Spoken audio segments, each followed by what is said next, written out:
예, 오늘 수요일 말씀 묵상하도록 하겠습니다.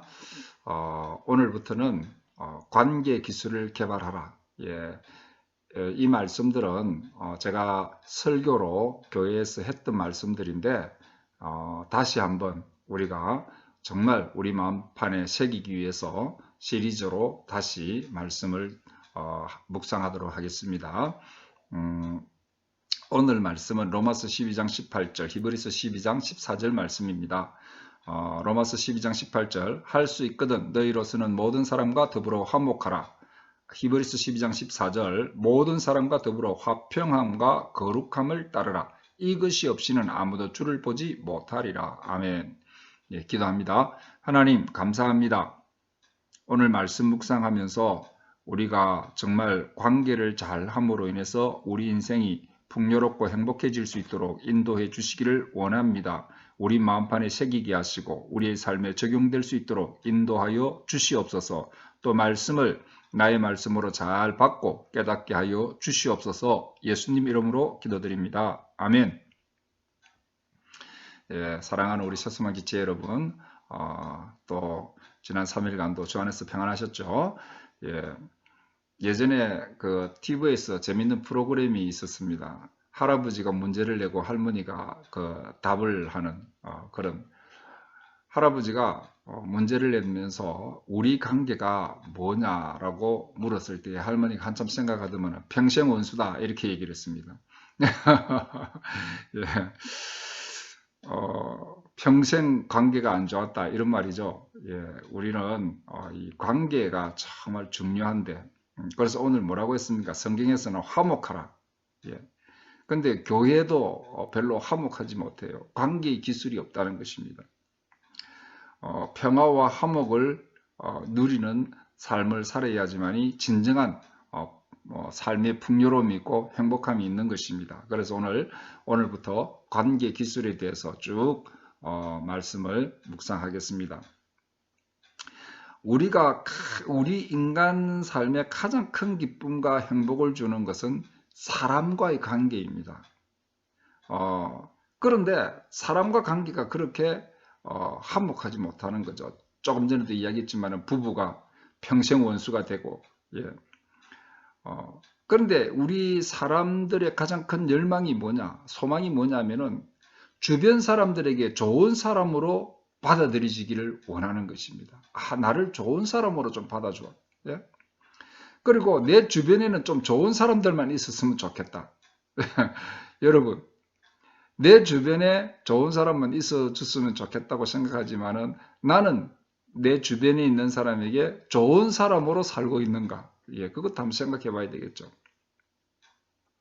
그래서 우리는 마음을 열고 사랑하는 마음으로 정말 한 사람 한 사람을 소중하게 대하면서 그렇게 살아야 되는 것입니다.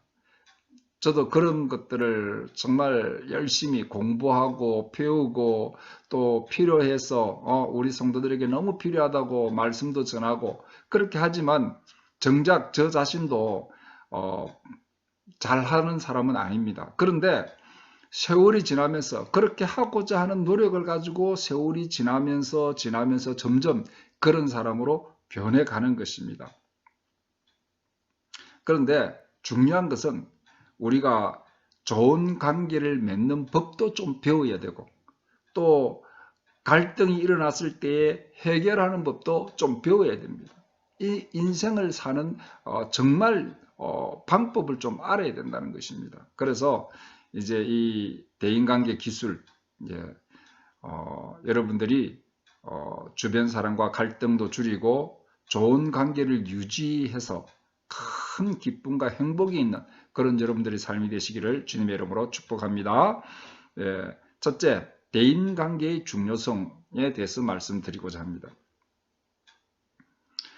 왕상 12장 16절 말씀에 보면은 온 이스라엘이 자기들의 말을 왕이 듣지 아니함을 보고 왕에게 대답하여 이르되 우리가 다윗과 무슨 관계가 있느냐? 이새의 아들에게서 받을 유산이 없도다. 이스라엘아 너희의 장막으로 돌아가라. 다윗이여 이제 너는 내 집이나 돌아보라 하고 이스라엘이 그 장막으로 돌아가니라. 아멘. 이 말씀이 무슨 말씀이냐면요. 솔로몬의 아들 르호보암의 이야기입니다. 솔로몬 시대에 솔로몬이 성전을 너무 크게 짓고 또 왕궁을 또 많이 지었습니다. 백성들이 너무 힘들었어요. 그래서 이제 솔로몬이 죽고 르호보암이 왕이 되니까 새로운 왕이 되면은 또 우리를 힘들게 정치에서는 곤란하다. 우리가 가서 좀 부탁을 하자. 그래서 12지파의 이제 그 대표들이 가서 왕에게 그렇게 이야기했습니다. 정말 이제는 좀 힘들지 않게 정치를 해달라고. 그런데 이 말을 들은 그 르호보암이 아주 포악하게 이렇게 이야기를 합니다. 나는 아버지가 채찍으로 했으면 나는 정갈로 하겠다. 이런 식으로. 예. 그때 이스라엘 백성들과의 그 관계가 단절되는 겁니다. 그래서 국가가 두 동강이 나죠. 북이스라엘, 남유다. 그런데 관계가 그렇게 두 동강이 나면은 두 동강이 나서 잘 살면 되는데 나중에 그 두 나라 다 북이스라엘은 아수르에게, 남유다는 바벨론에게 멸망을 당합니다. 저는 이렇게 멸망을 당하는 가장 큰 이유 중에 하나가 이스라엘이 한민족으로서 단합되지 못하고 힘이 분산되었기 때문에 그렇습니다. 고대에 그 12지파를 이룬 이스라엘은 작은 나라가 아닙니다. 주변을 다 장악할 수 있는 큰 나라였습니다. 그런데 힘이 분산되니까 멸망하는 것입니다. 나라가 이 관계의 단절로 인해서 이렇게 멸망했다. 저도 요즘 우리나라도 보면은 진보, 보수, 나이 많은 사람, 적은 사람, 지역 따라서 이렇게 분열하는 현상을 볼 때에 참 위험하다. 우리가 남과 북이 갈려 있는 것도 얼마나 이 국력을 갖다가 이렇게 축소시킨 것입니까? 이 관계를 잘하는 것은 국가적으로, 공동체적으로, 개인적으로 매우 중요한 것입니다. 우리는 국익을 위해서 하나 되는 민족이 되어야 됩니다. 그런데 사람들은 관계의 중요성을 그렇게 심각하게 느끼지 못하고 삽니다. 형제하고 이웃하고 툭하면 싸우고 원수지고 화해도 하지 않고 지냅니다. 그런데 이 관계의 실패는 인생의 실패와 연관된 것임을 잘 알지 못하는 것입니다. 관계의 실패는 인생의 실패입니다, 여러분. 그래서 오늘부터 차근차근 관계의 중요성에 대해서 말씀을 드릴 때에 관계의 중요성을 깊이 인식하는 여러분들이 되시기를 주님의 이름으로 축복합니다. 아멘. 관계가 왜 중요하냐? 첫째, 자아 개념의 형성에 큰 영향을 준다라는 것입니다. 자아 개념이라는 것은 뭡니까? 자기가 자신을 어떻게 생각하는가? 이게 자아 개념입니다. 자아 개념이 소중한, 자아 개념이 좋은 사람은 나는 소중한 사람이다. 나는 괜찮은 사람이다. 나는 잘난 사람이다. 그래서 이런 자아 개념을 가지면은 자신의 생각대로 자신감 있는 사람이 되고 당당한 삶을 살게 됩니다. 그런데 어릴 때부터 부모에게 못난 놈이라는 소리나 듣고 그렇게 자라면은요, 이 부모와 자녀 간의 아름다운 사랑의 관계를 못 맺고 자란 경우에는 실제 이 사람이 실력이 있어가지고 좋은 직장에 들어가도 자아 개념이 나쁘기 때문에 어떻게 생각하느냐면, 아이고 운이 좋아서 그렇지 내가 실력이 좋아서 그런다 이렇게 생각하는 겁니다. 나는 못난 놈이야. 이런 생각을 떨쳐버리지 못하고 자신의 능력을 발휘하지 못하게 됩니다. 어떤 자매님이 있었는데 매우 자신감 있고 대인관계가 자연스럽고 친밀감 있는 삶을 잘 살아가고 있습니다. 그래서 그분을 한테 이제 물었습니다. 당신이 어떻게 이렇게 친밀감 있고 자신감 있고 대인관계 잘하고 그렇게 잘 사느냐? 중학교 때 교우관계를 조사를 하는데 자기 반에서 제일 인기 좋은 사람으로 뽑힌 적이 있다는 것입니다.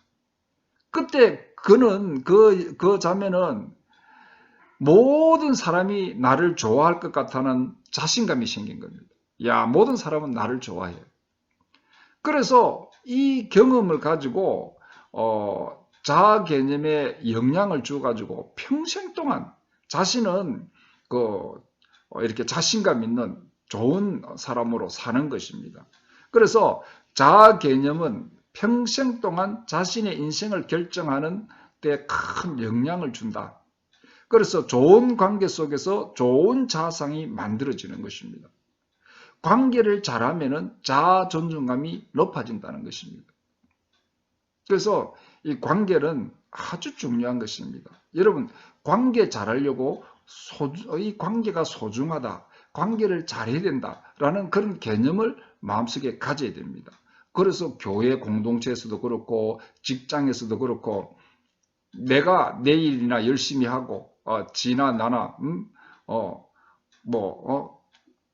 내 건 내가 먹고 네 건 네가 먹고 그러면서 자기 것이나 챙기고 이 관계의 소중함을 모르는 것은요 인생의 실패입니다. 그래서 오늘 여기까지 관계는 자아 개념 형성에 큰 영향을 준다. 관계는 너무나 자기 인생을 실패하기도 하고 성공하기도 하는 중요한 문제다. 관계의 중요성을 깊이 깨닫게 되기를 주님의 이름으로 축복합니다. 아멘.